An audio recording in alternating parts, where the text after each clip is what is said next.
बिस्मिल्लाहिर्रहमानिर्रहीम, अस्सलाम वालेकुम। मैं हूं ईसा नकवी। वही हुआ जिसका डर था, जिसका खदशा जाहिर किया जा रहा था। इस वक्त जब मैं ये वीडियो रिकॉर्ड कर रहा हूं, बुध 8 अप्रैल और जुमेरात 9 अप्रैल की दरमियानी शब है। ईरान और अमेरिका के दरमियान पाकिस्तान की सालिसी में जो आर्जी फायरबंदी अंडरस्टैंडिंग तय पाई थी, उसकी खिलाफ वर्जियां इसराइल की तरफ से शुरू हो चुकी हैं। स्पॉयलर्स मैदान में आ चुके हैं और अब हम जब बात कर रहे हैं,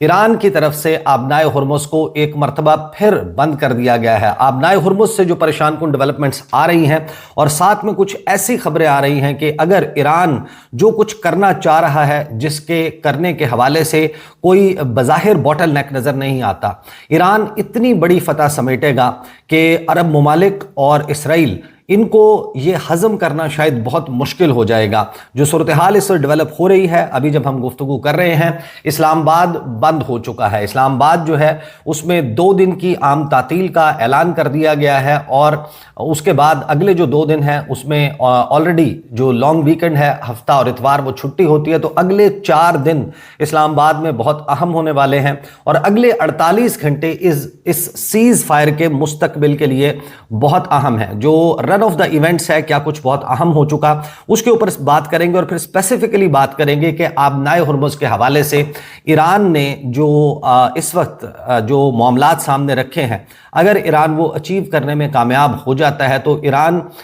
शायद इस खित्ते में सबसे तेज़ी से तरक्की करने वाला मुल्क बन सकता है और ये प्रोबेबिलिटी अब हकीकत का रूप धारती हुई नज़र आ रही है। इसी वजह से मैं ये कह रहा हूँ कि इसमें अब आपको बहुत सारे स्पॉयलर्स नज़र आएंगे। जो मुआहदा हुआ था, उस जो फायरबंदी आर्जी सीज फायर अंडरस्टैंडिंग हुई अमेरिका और ईरान के दरमियान पाकिस्तान की सालिसी में, उसमें यह वाज़े तौर पर ऐलान किया गया था कि जो सेसेशन ऑफ हॉस्टिलिटीज़ है, यानी इस पूरे रीजन में जो बमबारी, जो हमले जारी हैं, उन हमलों को फिल फौर ख़त्म किया जाएगा। और अब ये इतलात आ रही हैं कि इसराइल ने इस मुआहदे को मानने से इनकार कर दिया और उसने कहा कि ये जो लबनान है उस पर इसका इतलाक नहीं होता। वाइट हाउस भी इसराइल के इस बयान के ऊपर उसके पीछे खड़ा हो गया है कि हाँ, इसका इतलाक जो है वो लबनान में नहीं होता। और गुज़श्ता 24 घंटों के दौरान जो इसराइली हमले हैं उसमें 90 लबनानी जो हैं वो शहीद हो चुके हैं, 700 के करीब ज़ख्मी हुए हैं। और फिर ईरान ने यह दावा किया, ईरानी मिलिट्री ने, पासदारान इनकलाब ने, कि जो हरमीस ड्रोन है 900 उसको मार गिराया गया है। जिसके बाद कुछ ऐसी डेवलपमेंट्स हुई हैं, सीज फायर मुआहदे की खिलाफ वर्जी हुई है, जिसकी बुनियाद पर आबनाए हुर्मुज़ को बंद कर दिया गया है। वज़ीर आज़म पाकिस्तान का राब्ता हुआ है शहबाज शरीफ का ईरानी सदर मसूद पज़ेश्कियान से और अब हमारे पास ये कंफर्मेशन भी मौजूद है कि कौन से लोग जो हैं वो इस वीकेंड पर इस्लामाबाद मौजूद होंगे। कल इन वफूद के आने का सिलसिला शुरू हो जाएगा। तरतीब के साथ इस सारे मामले को देख लेते हैं। इस वक्त जो सबसे बड़ी खबर हमारे सामने आ रही है वो यही है कि ईरान और अमेरिका के दरमियान जो जंग बंदी हुई थी इसराइल के हमलों के बाद, ईरान ने आबनाए हुर्मुज़ से ऑयल टैंकर्स को गुजरने से एक मरतबा फिर रोक दिया है। कुछ जो टैंकर्स हैं वो यहाँ से गुजरे थे, जिनका जिस फ्लैग के अंडर ये ट्रैवल कर रहे थे उसमें यूनान शामिल है। कुछ और ममालिक जो है उनके जो कैरियर्स हैं वो इस मकाम से गुजरे और उसके हवाले से भी अब कुछ तफसीलात आ रही हैं कि वो मुकम्मल तौर पर ईरान की इजाज़त से, ईरान के साथ कोऑर्डिनेशन करने के बाद और पासदारान इनकलाब की खुसूसी इजाज़त के बाद उनको गुजरने दिया गया। लेकिन फिर जो सीज़ फायर वायलेशंस हैं उसके बाद ये सिलसिला रुक गया है। साथ ही हमारे पास ये अब खबर आ रही है कि इस जंग के हवाले से डोनाल्ड ट्रंप ने ये कहा है कि जो मैं, और जाहिर है कि ये मैं आपके सामने जो रन ऑफ द इवेंट्स है, जो अहम तरीन खबरें हैं, उनका खुलासा सामने रखने के बाद हम आएंगे उस असल मुद्दे पर कि आबनाए हुर्मुज़ में इवेंचुअली क्या होने जा रहा है और अगर ईरान ये अचीव कर लेता है तो ये उसकी कितनी बड़ी कामयाबी होगी। डोनाल्ड ट्रंप कहते हैं कि जंगबंदी मुआहदे में लबनान शामिल नहीं है। जो सीज फायर अंडरस्टैंडिंग हुई है ये उसके बरखिलाफ बात है जो डोनाल्ड ट्रंप ने की है और बज़ाहिर ये लगता है कि जो इसराइल है उसने एक बड़ा शदीद किस्म का दबाव डाला है। जो वॉल स्ट्रीट जर्नल भी अब रिपोर्ट कर रहा है कि इसराइल जो है वो शदीद परेशान है, शदीद नाला है और अमेरिका ने जो ये सीज़ फायर मुआहदा किया है इसके हवाले से इसराइल को लगता है कि उसके साथ बहुत बड़ा धोखा हुआ है, लिहाजा उसने अब ये दबाव डालना शुरू किया है। और डोनाल्ड ट्रंप ने अपेरेंटली इसराइली दबाव के सामने, पहले उसने ईरान के दबाव के सामने घुटने टेके और अब वो इसराइली दबाव के सामने घुटने टेकते हुए लबनान کو اس معاہدے سے یا اس سیز فائر انڈرسٹینڈنگ سے منہا کرنے کا اعلان کر رہا ہے، اور وائٹ ہاؤس نے بھی اس کو کنفرم کر دیا ہے۔ اور پھر ایرانی جو بحریہ ہے اس نے آبنائے ہرمز سے بغیر اجازت گزرنے والے جہازوں کو تباہ کرنے کی دھمکی دے دی ہے، یعنی کہ انہوں نے کہا ہے کہ یہ جو آبنائے ہرمز ہے اس کو کھولا گیا ہے، یہ مشروط ہے ہماری اجازت سے، اگر ہمارے ساتھ کوارڈینیشن کے بغیر کوئی جہاز یہاں سے اس کو ایک جو business as usual as normal pre war scenario سمجھتے ہوئے یہاں سے گزرنے کی کوشش کرے گا تو ہم اس کو تباہ کر دیں گے۔ اس کا مطلب یہ ہے کہ جو ٹیریٹوریل واٹرز ہیں اس کے اوپر اپنا اثر و رسوخ اس کو ایکسرسائز کرتا ہوا ایران نظر آ رہا ہے۔ لبنان امریکہ ایران جنگ بندی معاہدے کا حصہ نہیں ہے۔ وائٹ ہاؤس ونس اگین، ایرانی پاسداران انقلاب یہ دعویٰ کرتے ہیں کہ جنوبی ایران میں ہرمیس 900 ڈرون جو ہے وہ مار گرایا ہے۔ فضائی خلاف ورزی پر سخت رد عمل کی وارننگ، اور اب ایرانی میڈیا یہ کہہ رہا ہے کہ ایران یہ جو سیز فائر وائلیشنز ہو رہی ہیں اس پر اپنا رد عمل ترتیب دے رہا ہے، اور بہت جلد ایران جو ہے وہ اس کے اوپر ریٹیلیٹ کرنے کا فیصلہ کر سکتا ہے۔ ایران کی جانب سے جو جنگ بندی کی خلاف ورزی ہے اس پر رد عمل کو حتمی شکل دی جا رہی ہے۔ بین الاقوامی خبر رساں ادارے جو ہیں وہ اس کو رپورٹ کر رہے ہیں، اور جو ایران کی خبر نیوز ایجنسی ہے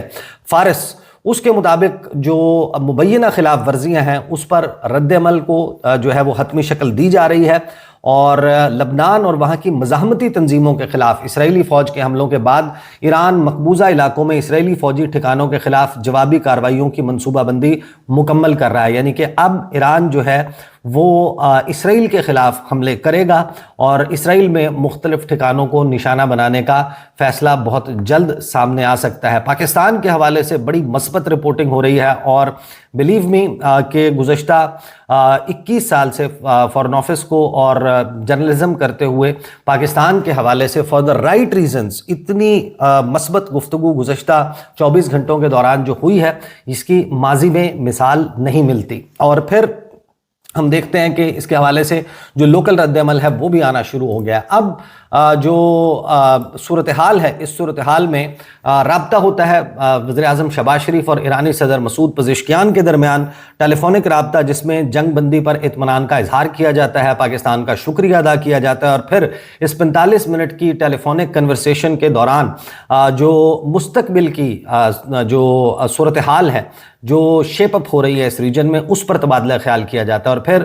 مسعود پزشکیان یہ کنفرم کرتے ہیں پاکستان کے وزیر اعظم کو کہ ایران کی طرف سے وزیر خارجہ ایران سید عباس عراقچی اور اسپیکر آف دا پارلیمنٹ محمد باقر کالیباف وہ کل جو ہے یعنی کہ آج جمعرات کو، بہت سارے لوگ کیونکہ جمعرات کو یہ ویڈیو دیکھ رہے ہوں گے، وہ ٹریول کریں گے، اسلام آباد میں موجود ہوں گے، اور دوسری طرف امریکی نائب صدر ہیں جے ڈی وانس، اور جو نمائندے خصوصی ہیں ڈونلڈ ٹرمپ کے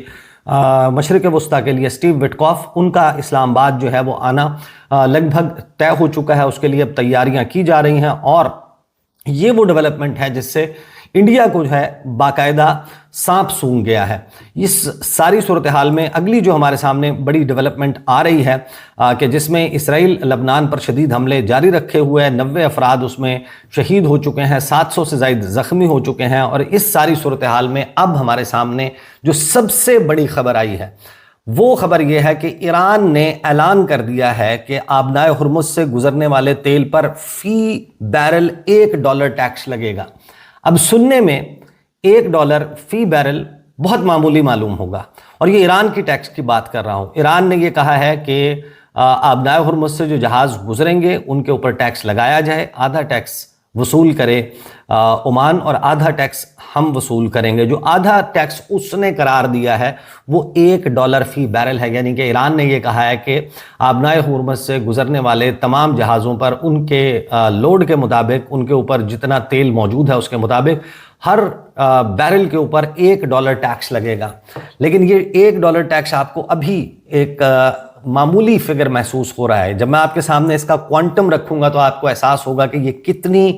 غیر معمولی ڈیولپمنٹ ہے، اور اس کو جو ایران کا امیڈیٹ نیبرہڈ ہے وہ ہضم کیوں نہیں کر پائے گا۔ तेल की दौलत से माला माल ये तमाम ममालिक, इनके दरमियान मुसाबकत मौजूद है, इनके दरमियान एक दूसरे पर सबकत ले जाने की दौड़ मौजूद है। मुत्तहिदा अरब अमारात और सऊदी अरब के दरमियान इख्तलाफात, चाहे कतर के और उनके नेबर्स के दरमियान इख्तलाफात हों, ये कोई ढके छुपे नहीं हैं। सऊदी अरब की सरदमोहरी बड़े अरसे तक कतर के साथ चलती रही और ईरान जो है वो मजमूई तौर पर इन तमाम ममालिक का दुश्मन तसव्वुर होता है। ये ईरान को अपना दुश्मन तसव्वुर करते हैं और ईरान इनको अपना दुश्मन तसव्वुर करता है। जो अदायगी है उसके बारे में कहा गया कि क्रिप्टो करेंसी में होगी। अब इसके मैं वॉल्यूम पर आने से पहले खबर आपके सामने रख देता हूं। खबर ये आती है कि ईरान ने आबनाए हुर्मुज़ से गुजरने वाले तेल पर फी बैरल $1 टैक्स लगाने का ऐलान किया है। बरतानवी अखबार के मुताबिक ईरानी पेट्रोलियम एक्सपोर्टर यूनियन के तर्जुमान हामिद हुसैनी ने कहा है कि ईरान ने आबनाए हुर्मुज़ से गुजरने वाले तेल बरदार जहाज़ों से टोल टैक्स क्रिप्टो करेंसी में वसूल करने का फैसला किया है। हामिद हुसैनी का कहना है कि ईरान आबनाए हुर्मुज़ से गुजरने वाले हर जहाज़ का जायज़ा लेना और उससे फीस वसूल करना चाहता है। उन्होंने कहा ईरान के लिए यह भी ज़रूरी है कि वो इस बात की निगरानी करे कि आबनाए हुर्मुज़ से क्या क्या आ रहा है और क्या क्या जा रहा है, ताकि इन 2 हफ्तों में हथियारों की मुंतकिली ना हो। यहाँ से हर चीज़ गुजर सकती है, लेकिन हर जहाज़ के लिए तरीक़ाकार में वक्त लगेगा और ईरान को कोई जल्दी नहीं है। उन्होंने कहा कि हर जहाज़ को अपने कार्गो की तफसील ईमेल के ज़रिए ईरानी हुक्काम को देना होगी, जिसके बाद उसे अदा की जाने वाली फ़ीस के बारे में बताया जाएगा। तेल बरदार जहाज़ों की फ़ीस $1 फी बैरल होगी, जबकि खाली जहाज़ों को मुफ्त गुजरने की इजाज़त होगी। उन्होंने मज़ीद कहा कि जब ईमेल मौसूल हो जाए और ईरानी जाँच मुकम्मल कर ले तो जहाज़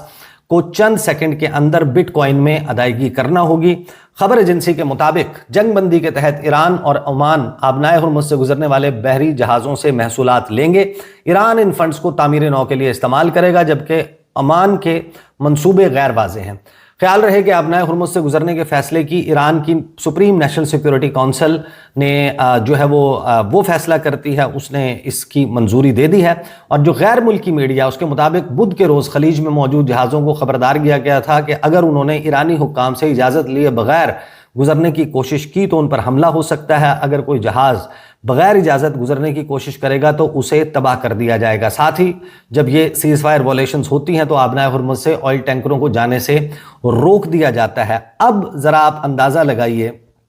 कि ये कितना बड़ा इसका वॉल्यूम हो सकता है। $1 फी बैरल, अगर आलमी मंडी में तेल की कीमत $80 फी बैरल है तो आप ये कहेंगे कि $1 फी बैरल बढ़ने से क्या फ़र्क पड़ जाएगा। जो जाने वाले हैं उनको $81 फी बैरल जो है वो पड़ रहा होगा और वो अपने मुआहदे उस हिसाब से करेंगे। ये ममालिक उस हिसाब से तेल जो है वो बेचेंगे। लेकिन एक अंदाजे के मुताबिक जो इस वक्त मैरी टाइम ट्रैफिक का डेटा हमारे सामने मौजूद है, उसके मुताबिक कम से कम 120 तेल बरदार जहाज़ रोज़ाना की बुनियाद पर यहाँ से निकलते हैं। 20.9 मिलियन बैरल तेल जो है वो रोज़ाना की बुनियाद पर यहाँ से निकलता है, जिससे आप ये अंदाज़ा लगा लें। ये 20.9 जो है वो एक रफ़ फिगर है और इसी तरीके से एक रफ़ एस्टिमेट है, ये ऊपर नीचे होता है, एक एवरेज निकाल कर कहा जा रहा है। और फिर 120 से 150 के दरमियान तेल बरदार जहाज़ यहाँ से रोज़ाना की बुनियाद पर गुजरते हैं। और आपको मालूम है कि जो तेल बरदार जहाज़ हैं ये 2-2 लाख बैरल तेल जो है इसकी कैपेसिटी रखने वाले जहाज़ हैं। और इसमें बहुत सारे ऐसे जहाज़ भी हैं, ऐसे टैंकर्स भी हैं जिनमें 5 लाख बैरल तक, 7 लाख बैरल तक भी तेल जो है वो आता है। जिसका मतलब ये है कि एक जहाज़ आपको लगभग $2 लाख देगा। और अगर हम इसको कम से कम तसव्वुर कर लें $2 लाख और कम से कम 120 जहाज़ तसव्वुर कर लें तो इसको जब आप 2 से ज़रब देंगे तो 2,40,000, यानी कि तकरीबन, ये मैं ज़रा एक मेरी जो मैथमेटिक्स है एक मरतबा पहले भी जो है वो इसी तरीके से हिसाब किताब में मामला ख़राब हो गया था। तो 120 जहाज़ों को अगर हम $2 लाख से ज़रब देते हैं तो हमें ये पता चलता है कि $2,40,00,000 जो है वो बनता है एक दिन का, यानी एक दिन का $2,40,00,000। और अगर आप इसको 30 से ज़रब देते हैं वो और $72 करोड़ बन जाता है। और इस $72 करोड़ को आप एक साल पर कन्वर्ट करते हैं, 12 महीनों पे कन्वर्ट करते हैं तो ये कम से कम $8,64 करोड़ बनता है। $8,64 crore, 8.64 billion dollars. But once again मुझे इसको कंफर्म करने दें जी, $8,64 करोड़ जो है یہ بنتا ہے لگ بھگ، اور یہ اتنی بڑی رقم ہے۔ ایران جو ہے وہ کس طریقے سے ایکسپونینشیل اس کی گروتھ شروع ہوگی، روزانہ کی بنیاد پر جو پیسے ہیں وہ کرپٹو کرنسی میں اس کو ادا ہوں گے، اور پھر ظاہر ہے کہ جب ایران یہ ٹیکس وصول کر رہا ہوگا، اور ایران نے جو اپنے اوپر سے عالمی پابندیاں ہٹانے کی بات کی ہے، اور ایرانی تیل جو ہے اس کو جب آئل مارکیٹس میں بیچنے کا موقع ملے گا، اور وہ $2 لاکھ جو ہے وہ ایک شپ کے اوپر کم ادا کرنا پڑے گا۔ ظاہر ہے کہ ایران اپنے جو جہاز ہیں، شاید اپنی جو وہ قیمت ہے آلریڈی عالمی مارکیٹ میں جو سٹینڈرڈ پرائسز موجود ہیں، جس کے ساتھ ایران کے معاہدے موجود بھی ہیں، ایران کو ہیویلی ڈسکاؤنٹڈ پرائس کے اوپر آئل جو ہے وہ اپنا بیچنا پڑتا ہے، کم قیمت میں بیچتا ہے۔ اگر فار ایگزامپل ایسے انسٹنسز موجود ہیں کہ $80 فی بیرل عالمی مارکیٹ میں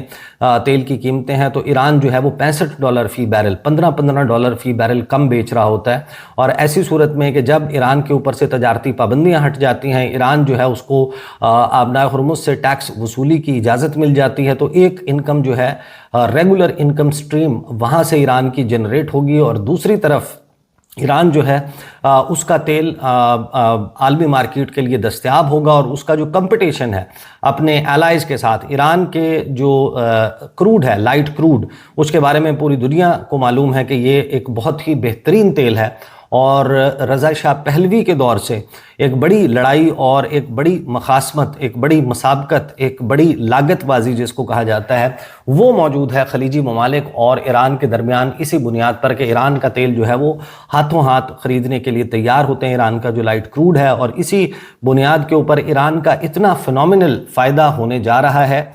کہ جس کے بارے میں ابھی ظاہر ہے کہ محتاط اندازے ہی لگائے جا رہے ہیں۔ اب جو منظرنامہ ہمارے سامنے موجود ہے اس میں ایک بات بڑی واضح ہو چکی ہے کہ اگلے 48 گھنٹے اس سیز فائر کے لیے بہت اہم ہیں۔ جب آپ ایران کی متوقع کامیابیاں ان مذاکرات کے نتیجے میں ان کو ذہن میں رکھتے ہیں، اور جو ٹیکس وصولی کا معاملہ ہے ایران اس کو امپلیمنٹ کرنے کا عزم ظاہر کر چکا ہے۔ امریکہ کو بظاہر جب اس نے ایران کی ان شرائط کے اوپر ایگری کر لیا کہ ہم ان کے اوپر نیگوشیٹ کرنے کے لیے تیار ہیں، تو اس کا مطلب یہ ہے کہ امریکہ اس معاملے میں ایران کو ریلیکسیشن دینے کے لیے راضی بھی ہو سکتا ہے۔ تو پھر جو سپوائلرز ہیں وہ میدان میں آئیں گے، ہر وہ کام کیا جائے گا کہ جس سے سیز فائر معاہدہ جو ہے اس کی خلاف ورزی ہو، ایران کے اوپر کچھ اس قسم کے حملے کیے جائیں، ایران کو اکسایا جائے، اور اس کی بنیاد کے اوپر آبنائے ہرمز میں کوئی ایسا واقعہ ہو یا پھر اس ریجن میں کوئی ایسا واقعہ ہو کہ جس سے سیز فائر معاہدہ ٹوٹے۔ اور دوسری طرف ایران جو اس جنگ کے آغاز سے ایک ڈی سینٹرلائزڈ موزائک ڈیفنس ڈاکٹرن کے تحت اس جنگ کو لڑ رہا ہے، کہ جس میں اپنی مرکزی لیڈرشپ کی شہادت کے بعد، اپنے ہیڈ کوارٹرز پر حملوں کے بعد ایران کی فوج 31 جو علاقائی فوجیں ہیں اس میں بٹ چکی، سب کے پاس اپنی سپلائی لائن موجود ہے، سب کے پاس اپنا جو چین آف کمانڈ ہے وہ موجود ہے، اور جنگ شروع ہونے سے پہلے سے ان کے پاس آرڈرز موجود ہیں کہ جنگ کی صورتحال میں انہوں نے کیا کرنا ہے۔ اب یہ جو 31 کمانڈز موجود ہیں، یہ 31 ٹکڑوں میں بٹی ہوئی فوج ہر صوبے میں موجود ہے، وہ فوج ریاکٹ کرے گی، اور اس کے پاس اس جنگ سے پہلے سپریم لیڈر سید علی خامنائی کے آرڈرز تھے کہ ایسی صورتحال میں آپ نے انڈیپینڈنٹلی آپریٹ کرنا ہے، آپ کو معلوم ہے کہ آپ کے اوپر حملہ کرنے والا، آپ کے خلاف جارحیت کرنے والا کون ہے، اور اگر آپ پر کوئی حملہ ہوتا ہے تو آپ نے کسی سے اپروول نہیں لینا، کسی سے اجازت نہیں لینی، اور آپ نے ریٹیلیٹ کرنا ہے۔ یہی وجہ ہے کہ ہمارے سامنے وزیر اعظم شہباز شریف کا یہ ٹویٹ آیا کہ جس میں انہوں نے یہ کہا کہ violations of ceasefire have been reported at few places across the conflict zone which undermine the spirit of peace process، کہ سیز فائر معاہدے کی خلاف ورزیاں جو کانفلکٹ زون ہے، جو تنازع کا علاقہ ہے، اس سے رپورٹ ہو رہی ہیں، جنہوں نے جو اسپرٹ ہے، جو روح ہے اس امن عمل کی، اس کو متاثر کیا ہے۔ I earnestly and sincerely urge all parties to exercise restraint and respect the ceasefire for 2 weeks as agreed upon, so that diplomacy can take a lead role towards peaceful settlement of the conflict۔ یہ request Pakistan کی طرف سے کی گئی ہے کہ cease fire معاہدے کی پابندی کی جائے، ادروائز جو پیس پروسیس ہے اس کو نقصان پہنچ سکتا ہے۔ تو یہ بات بڑی واضح ہے کہ سپوائلرز میدان میں آئیں گے، اسرائیل میدان میں کیوں آئے گا، اس کے اوپر ہم انشاءاللہ اگلی ویڈیوز میں بات کریں گے۔ اور اب بہت ہی میننگ فل ٹائم جو ہے وہ شروع ہو چکا ہے، اگلے 48 گھنٹے اسلام آباد میں کیا کچھ ہوتا ہے اس پر نظر رکھیں گے۔ اب تک کے لیے اتنا ہی، اجازت دیجیے، اللہ حافظ۔